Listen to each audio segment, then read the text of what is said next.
Hello दोस्तों, नमस्कार। स्वागत है आप सभी का हमारे YouTube चैनल एग्जाम बार में।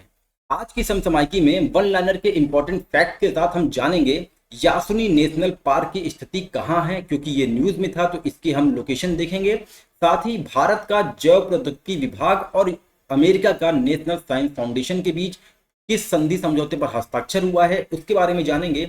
और ग्रीन हाइड्रोजन की अब परिभाषा बदल गई है उसको देखेंगे। समूहा द्वीप न्यूज में था तो इसकी भी लोकेशन जानेंगे। एग्जाम के पॉइंट ऑफ व्यू से अब ये इंपॉर्टेंट हो चुका है।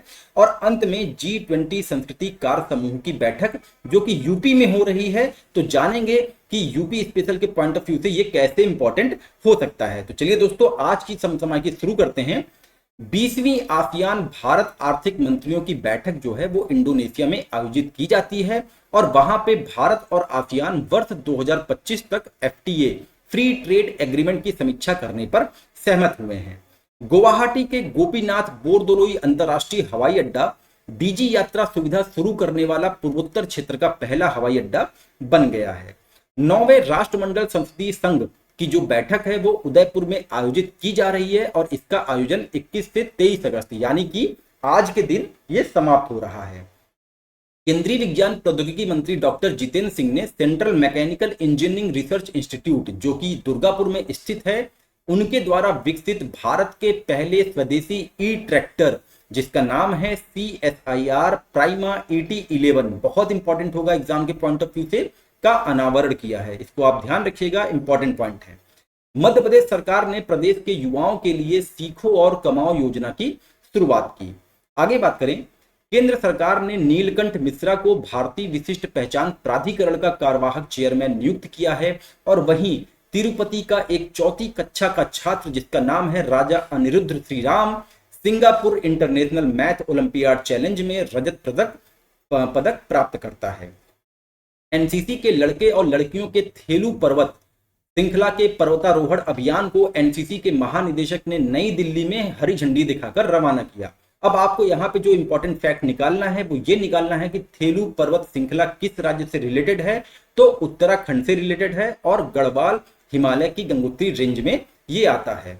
स्टॉक इंटरनेशनल वाटर इंस्टीट्यूट द्वारा 20 से 24 अगस्त तक विश्व जल सप्ताह मनाया जा रहा है, जिसका उद्देश्य अंतरराष्ट्रीय जल संकट के लिए समाधान विकसित करना है। अब आगे बात करें यासुनी नेशनल पार्क के बारे में। यासुनी नेशनल पार्क कहां पे है? यासुनी नेशनल पार्क इक्वाडोर में है। तो होता क्या है कि इक्वाडोर की जनता ने ऐतिहासिक जनमत संग्रह में हिस्सा लेकर यासुनी संरक्षित क्षेत्र में ऑयल ड्रिलिंग और सोने के खनन पर पाबंदी लगा दी है। यह जनमत संग्रह राष्ट्रपति चुनाव के साथ हुआ, इसलिए ये अब इंपॉर्टेंट हो चुका है एग्जाम के पॉइंट ऑफ व्यू से। जैसे एक बार जो है एग्जाम में पूछा था येलो नेशनल पार्क, तो अगर आपको इसकी जानकारी है कि ये कहाँ पे किस देश में पड़ता है तो आप इसको कमेंट सेक्शन में जरूर बताएं। इक्वाडोर वासियों ने अमेजन के एक संरक्षित क्षेत्र में तेल की ड्रिलिंग के विरोध में मतदान किया, जिससे विश्व के सर्वाधिक जैव विविधता वाले क्षेत्रों में से एक यासुनी नेशनल पार्क में स्थित ब्लॉक 44 में तेल की खोज को खारिज कर दिया गया है। वर्ष 1989 में यासुनी को यूनेस्को द्वारा विश्व बायोस्फीयर रिजर्व नामित किया गया था। अब जब बात यहाँ पे इक्वाडोर की आ रही है तो इक्वाडोर की राजधानी क्विटो है और ये भूमध्य रेखीय देश है जो कि दक्षिण अमेरिका में स्थित है। ये रहा आपका इक्वाडोर। अब हम इसके अगर हम उत्तर की बात करें तो उत्तर में कोलंबिया है और पूरब से लेके दक्षिण तक पेरू स्थित है। पेरू भी न्यूज में था, इसको भी आपको मैप में देखना चाहिए। और अगर हम पश्चिम की बात करें तो पश्चिम में पैसिफिक ओशियन है। ये उन दो दक्षिण अमेरिकी देशों में शामिल हैं जिसकी सीमाएं ब्राजील के साथ नहीं मिलती हैं। आगे बात करें जैव प्रौद्योगिकी विभाग और United states national science foundation के बारे में, तो होता क्या है कि जून 2023 में डिपार्टमेंट ऑफ बायोडाइवर्सिटी और अमेरिका के नेशनल साइंस फाउंडेशन के बीच में रणनीतिक साझेदारी विकसित करने के अवसर पर चर्चा होती है, जिस पर कल के दिन हस्ताक्षर किया गया। जैव प्रौद्योगिकी विभाग और अमेरिका के नेशनल साइंस फाउंडेशन के बीच कार्यान्वयन व्यवस्था पर हस्ताक्षर किया गया। और इसी दौरान डॉक्टर जितेंद्र सिंह ने बताया कि भारत वर्ष 2025 तक 150 अरब डॉलर की जैव अर्थव्यवस्था बायो इकोनॉमी प्राप्त करने के लिए तैयार है और वर्ष 2022 में यह 100 अरब डॉलर से अधिक थी। वैश्विक जैव प्रौद्योगिकी उद्योग में भारत की बाजार हिस्सेदारी 3 से 5% है और यह जैव प्रौद्योगिकी के क्षेत्र में विश्व में 12वें और एशिया प्रशांत क्षेत्र की बात करें तो वहां पे तीसरे स्थान पर आता है। इंपॉर्टेंट लाइन है, इसको आप ध्यान रखिएगा।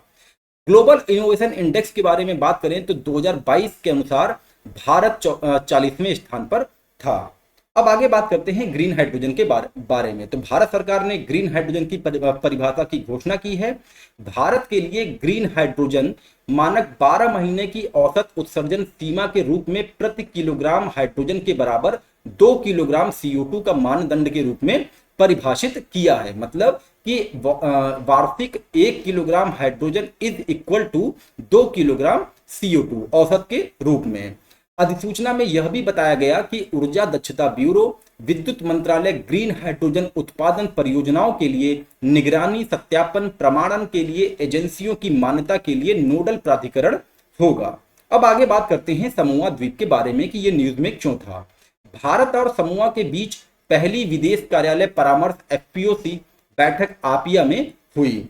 दोनों पक्षों ने स्वास्थ्य, सूचना और दूरसंचार प्रौद्योगिकी, शिक्षा, लघु तथा मध्यम उद्योग और क्षमता वर्धन जैसे क्षेत्रों में विकास साझेदारी सहित द्विपक्षीय संबंधों पर विस्तार में चर्चा की है।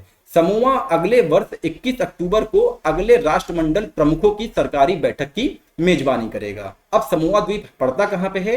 तो समोआ द्वीप पैसिफिक ओशियन में पड़ता है। ये रहा समोआ द्वीप आपका। और वांताओ द्वीप के भी बारे में चर्चा हुई थी और वांताओ द्वीप के ठीक ऊपर जो है तुवालू द्वीप है, तुवालू द्वीप के बारे में भी चर्चा हुई थी। अगर ऑस्ट्रेलिया और न्यूजीलैंड की बात करें तो उसके नॉर्थ ईस्ट में समोआ द्वीप पड़ता है। अब आगे बात करते हैं G20 संस्कृति कार्य समूहों की बैठक के बारे में।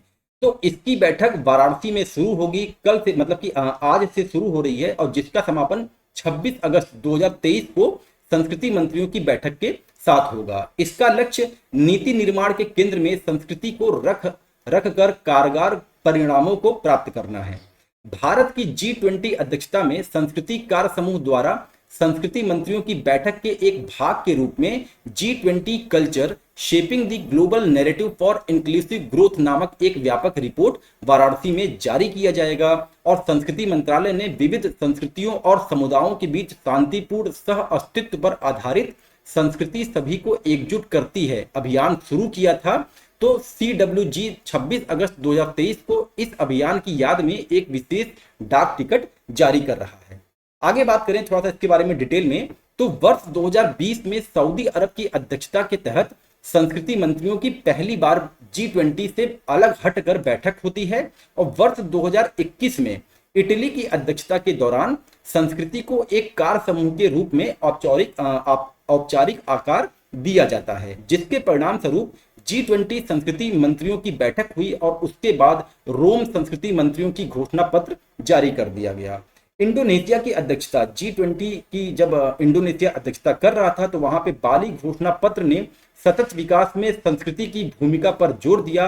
और वाराणसी में जो इसकी बैठक हो रही है वो चौथी बैठक हो रही है। तो ये इंपॉर्टेंट न्यूज रहा कल के बारे में। तो ये तो रहा हमारा करंट अफेयर आज की डेट का। अगर आपको इसका PDF चाहिए तो आप इस नंबर पे व्हाट्सअप कर सकते हैं। हमारा टेलीग्राम ग्रुप भी अब शुरू हो चुका है जिसपे बीच बीच में जो है प्रश्नोत्तरी श्रृंखला चलाई जाएगी, उसका लिंक डिस्क्रिप्शन बॉक्स में दे दिया जाएगा।